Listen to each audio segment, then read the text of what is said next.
আমি তোমাদের গতকালকের ভিডিওতেই বলছিলাম ট্রান্সফার মার্কেটের কিছু কিছু আপডেট যেমন ফুটবল সমর্থকদের কাছে আনন্দের কারণ হয়ে ওঠে, আবার কিছু কিছু আপডেট কিন্তু মন খারাপের কারণও হয়।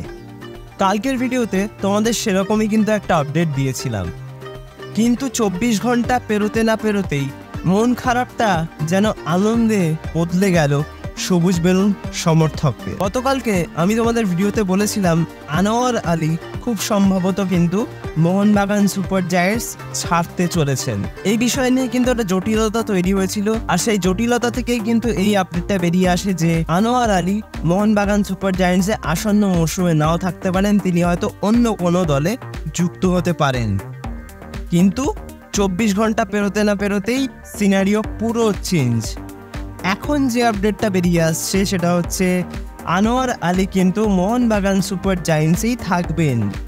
আপাতত যেটুকু আপডেট, আপাতত জটিলতা কিন্তু কেটে গেছে বলেই মনে হচ্ছে। মূল বিষয়বস্তুটা হলো যে ফিফা নতুন যে রুল ইমপ্লিমেন্ট করেছে যে লোন ডিলের ক্ষেত্রে কোনো প্লেয়ারই 1 বছরের বেশি সেই লোন ডিলে থাকতে পারবে না, তাকে হয়তো আবার রিনিউ করতে হবে বা লোন ডিলটাকে এক্সটেনশন করতে হবে যদি তাকে তার পুরনো ক্লাবের হয়ে আরও বেশ কিছু মরশুম খেলতে হয়। এই নিয়মকে সামনে রেখেই কিন্তু তৈরি হয় যাবতীয় জটিলতা। তবে যেটুকু এখনও শোনা যাচ্ছে সেই চুক্তি সংক্রান্ত জটিলতা কিন্তু কেটে গেছে, সমস্যাগুলো হয়তো মিটে গেছে, যার ফলে বিভিন্ন ক্লাবের সঙ্গে আনোয়ার আলীর নাম যুক্ত করে যে আপডেটগুলো বেরিয়ে আসছিল যে তিনি অন্য দলে যোগ দিতে পারেন, আরও অনেক রকম আপডেট আমরা পেয়েছি। আপাতত কিন্তু সব কিছুর অবসান।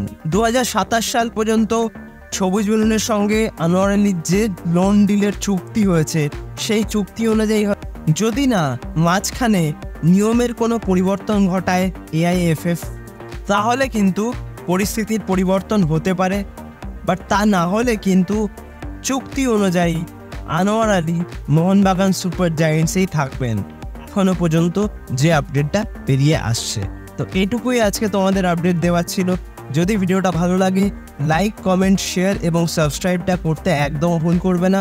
সাবস্ক্রাইব করে দিয়ে কিন্তু পাশের বেল অপশানটা প্রেস করে অবশ্যই অল অপশানটা প্রেস করে রেখো, যাতে সমস্ত রকম নতুন ভিডিও নোটিফিকেশান তোমরা সবার আগে পেয়ে যাও যখনই আমি কোনো নতুন ভিডিও পোস্ট করব।